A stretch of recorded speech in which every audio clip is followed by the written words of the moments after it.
साथ इस वक्त याचिकाकर्ताओं के वकील धीरज सिंह हैं। आज फिर एक बार सुप्रीम कोर्ट में नीट मामले की सुनवाई हुई है। सर, आज जो सुनवाई हुई है, कंक्लूजन क्या है उसका, क्या कुछ हुआ?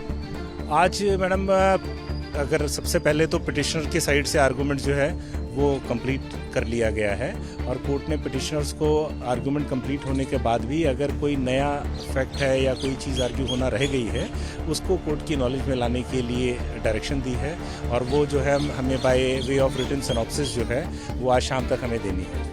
तो पिटिशनर्स की तरफ से आज कंक्लूड हो गया है। इसमें सारा का सारा जो है डाटा को एनालिसिस करा गया, सारी चीज़ें जो सीकर और बाकी सेंटर्स में जो अनप्रेसिडेंटेड रिजल्ट आया है उसके बारे में भी डिस्कशंस हुई। पेपर लीक के बारे में भी काफ़ी डिस्कशन हुई और साथ साथ फिजिक्स के क्वेश्चन के बारे में भी काफ़ी बात हुई जिसमें फिजिक्स के क्वेश्चन को गलत आंसर है, तो वो सारी चीज़ें भी डिस्कस हुई है। 19 नंबर क्वेश्चन है, एक्सपर्ट की रिपोर्ट भी कोर्ट के आगे रखी गई है इस संबंध में।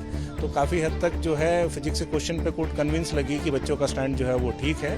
और आज सबकी पिटिशनर साइड से आर्गूमेंट कंप्लीट होने के बाद में अब जो है वो मैटर एडजर्न कर दिया गया है।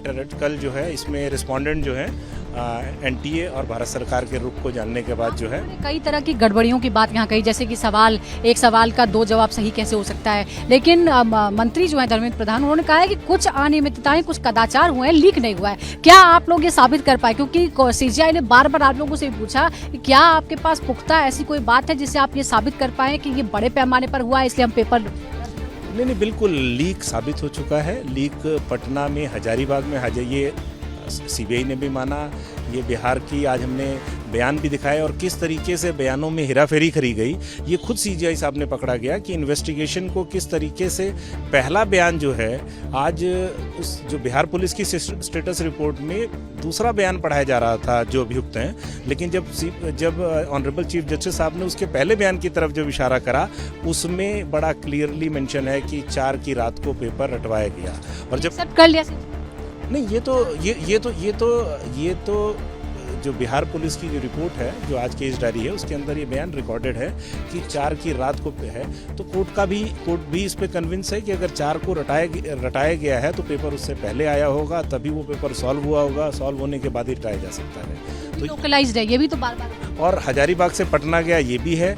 अब पिटिशनर के पास ऐसी जो ये सब छात्र हैं, एक आम आदमी है, इनके पास ऐसा कोई मैकेनिज्म नहीं है।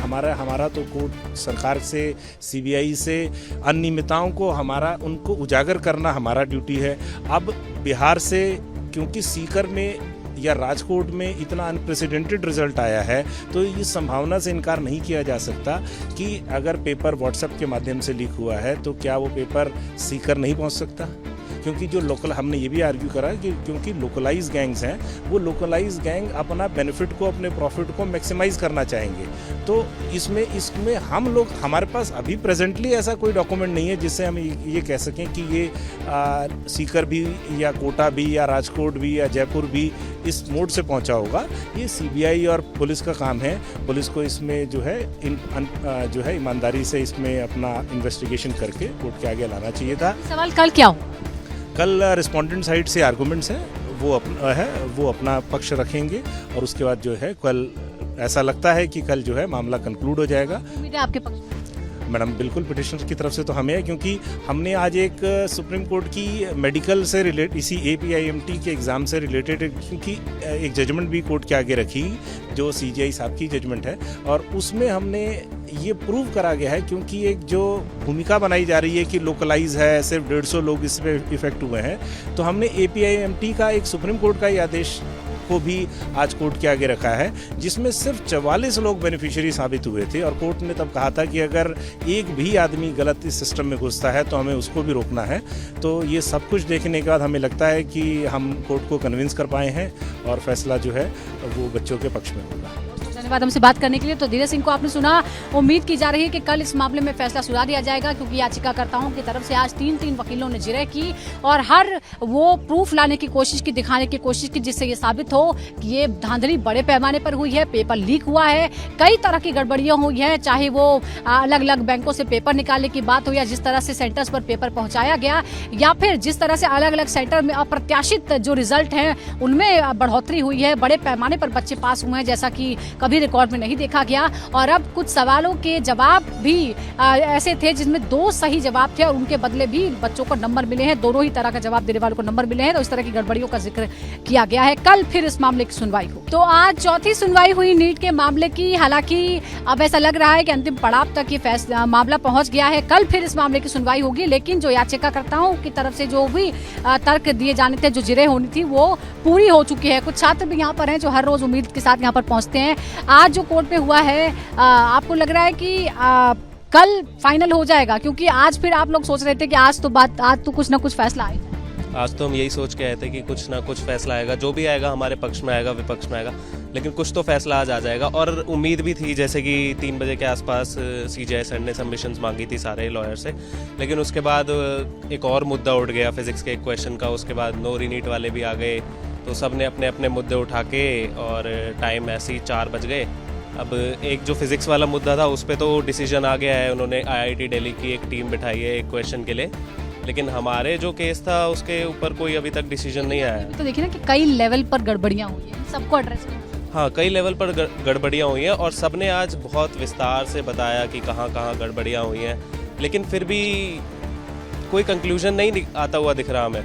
कभी लगता है कि हमारे पक्ष में फैसला आएगा, कभी लगता है कि बिल्कुल ही पलट गया है, कभी NTA का हैवी लगता है साइड, कभी अपना साइड हैवी लगता है। फिर भी आप लोगों को ये तो कम से कम ये पॉजिटिविटी होगी कि इतने बड़े लेवल पर क्वेश्चनिंग हो रही है, स्क्रूटनी हो रही है, किस तरह से एग्जाम कंडक्ट होता है, किस तरह की गड़बड़ियां होती हैं।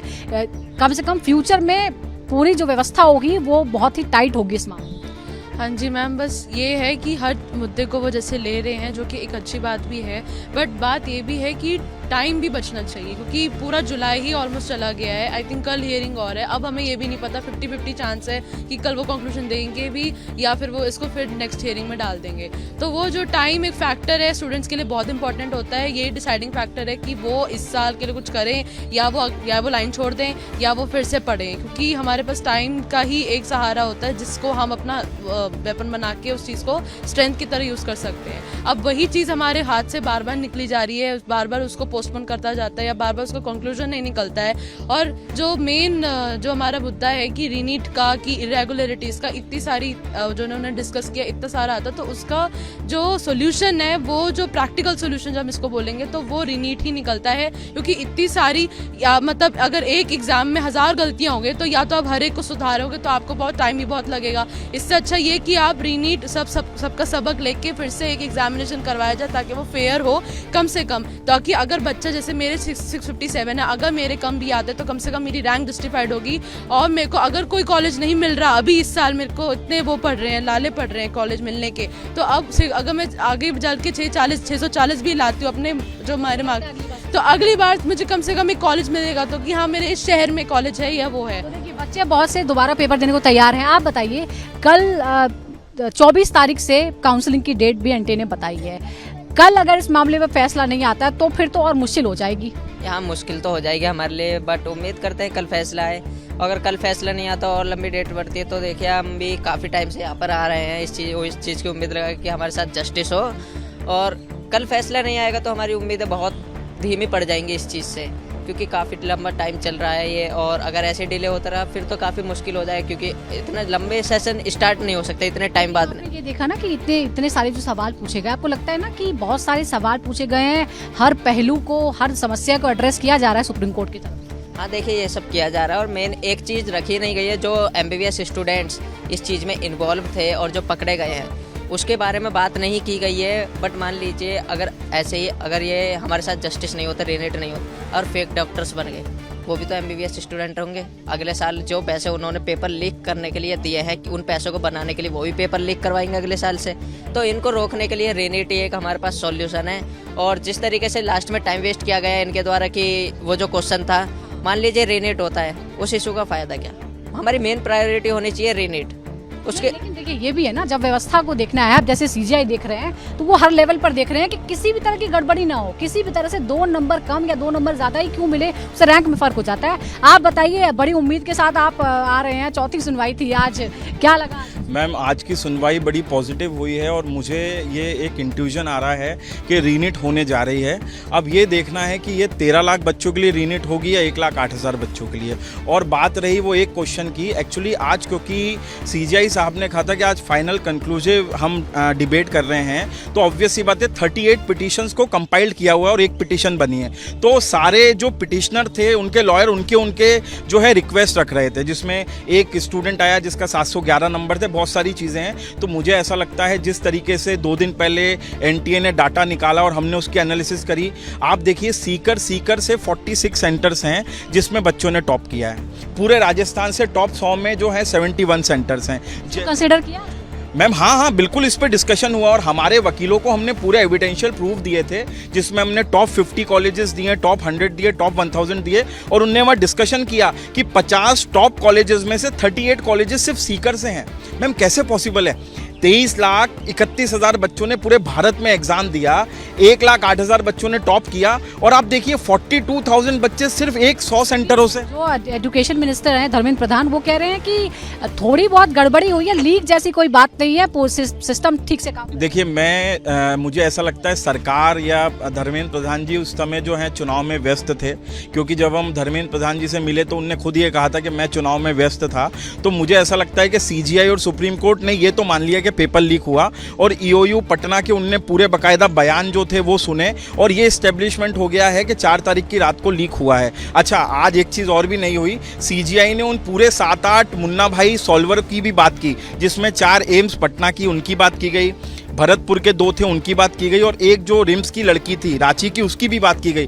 तो ये भी उनने सवाल पूछा कि सवाई माधोपुर से पेपर सॉल्वर क्यों बुलाए गए थे। तो कहीं ना कहीं आप समझिए भरतपुर से क्यों बुलाए गए थे, प्री प्लान। मतलब आप ये समझिए कि जो संजीव मुखिया है वो प्रोफेशनल पेपर लीक करने वाला पुराना आदमी है और उसका जो भतीजा है उसने पुरौकी ने कह रहे हैं और ये सबको सुप्रीम कोर्ट पे रखा जा चुका है। आप अभिभावक जी रीनिट हो, आप अभिभावक हैं, क्या आपको लग रहा है क्या हो सकता है? एक्चुअली क्या है कि हम लोग चाह रहे हैं कि रीनीट हो और बच्चे लोग जो मेहनत किए हैं, काफ़ी मेहनत किए, सारे बच्चे मेहनत किए हुए और उसका जजमेंट मिलना चाहिए।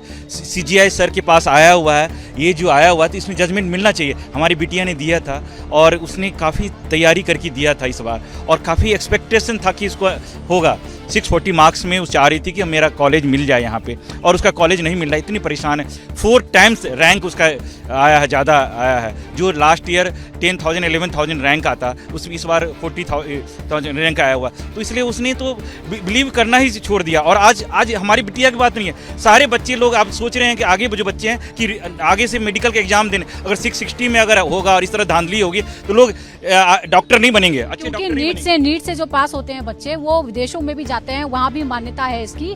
तो ये प्रतिष्ठा की बात है, एक बहुत ही बहुप्रतिष्ठित परीक्षा पर इस तरह के दाग लगे हैं। आप बताइए क्या लग रहा है आपको? जी, हमारी उम्मीद भी यही थी कि रीनिट होना चाहिए, क्योंकि जब आप आइडेंटिफाई नहीं कर सकते इतने रेड फ्लैग्स को, कहाँ हुआ कैसा हुआ, तो तब वही है कि हमारे एडवोकेट ने यही बोले थे कि इतना बड़ा मुख्य है और इसके 5 स्टेट्स में इसका पूरा प्रूफ है कि और सीबीआई का जांच हो रहा है। मतलब ये कि लोकलाइज नहीं है, ये सिस्टमिक लेवल में फ्लॉस है। उसके साथ साथ एनडीए ने जिस तरह अपनी सिस्टम में फ्लॉस किया था वो सब आइडेंटिफाई किया और ये भी एग्जाम्पल दिए थे कि अगर कैंसर की बीमारी हो तो आप उसका डायग्नोसिस सही नहीं हुआ तो आप कीमोथेरेपी की तरफ जाओगे, ऐसा नहीं कि आप उसको छोड़ दोगे कि दाग हील हो गई। एनटीए में भी अपनी रेस्पॉन्स में यही बताया कि जब सीबीआई ने हमको आइडेंटिफाई करके बताओगे तब हम उनके सीट को कैंसिल कर देंगे। ये बात नहीं होगी ना, आप 1 महीने के बाद आइडेंटिफाई किया कि वो पेपर लीक का मुद्दा है तो उसका सीट कैंसिल कर दिए, लेकिन एक अच्छा बच्चे का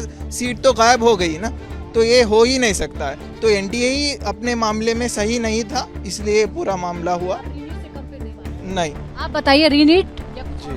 जी रीनीट ही होना चाहिए, क्योंकि एक जो बहुत ही अच्छा आर्गुमेंट संजय हेगड़े साहब ने रखा है वो ये था कि एनटीए ने अग्री किया है कि पेपर लीक हुआ है और पेपर लीक में करीब 15 से 20 लोग इन्वॉल्व है, उसमें 7 लोग ऐसे हैं जो पेपर सॉल्व करते हैं। हम तो मानते हैं और हमने सबूत भी रखा है कि थर्ड के दिन रात में या फोर्थ के दिन रात में पेपर लीक हुआ है, फोर्थ से पहले। पर एनटीए मानता है कि सुबह 9 बजे जो है पेपर लीक हुआ था, पर उसके बावजूद 15 से 20 लोग जो है उसमें इन्वॉल्व है। और ये एक बिजनेस है, सिर्फ जो है पेपर लीक करना कोई शोशा नहीं है, बल्कि उसमें लाखों का बिजनेस है। 32 लाख तक की जो है अमाउंट बाहर आ रही है कि पेपर को बेचा गया।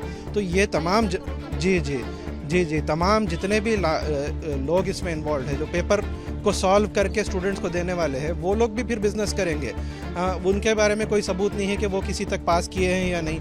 उनके पास जो भी हर फर्द को अलग अलग डिपार्टमेंट दिया गया था, वो सिर्फ जो है कुछ लोगों को अरेस्ट किया गया और उनके बारे में ही बताया जा रहा है कि ये सिलेक्टिव रहा। फार्म हाउस में लेकर गए, पेपर सॉल्व किया गया, पेपर बट्टी मारने रटा दिया गया और उसके बाद जो है उनको जो है एग्ज़ाम के लिए भेजा गया। तो वो सिर्फ उतने ही लोगों तक महदूद नहीं है, बल्कि बहुत बड़े लेवल पर है। संजय हेगड़े साहब ने ये भी बहुत कुछ है जो हम नहीं जानते हैं। जो स्टूडेंट्स हैं, जो याचिकाकर्ता वो मानते हैं कि बहुत सारी चीज़ें इस मामले में सामने आना बाकी है। ये नेक्सस बहुत गहरा है और इसीलिए रीनीट कराने के अलावा कोई और विकल्प नहीं हो सकता है। तभी जाकर ये पूरी तरह से जो सिस्टम होगा वो शुद्ध होगा और फिर से एक बार इम्पार्शियल तरीके से, पूरी तरह से ट्रांसपेरेंट तरीके से छात्रों को मौका मिलेगा।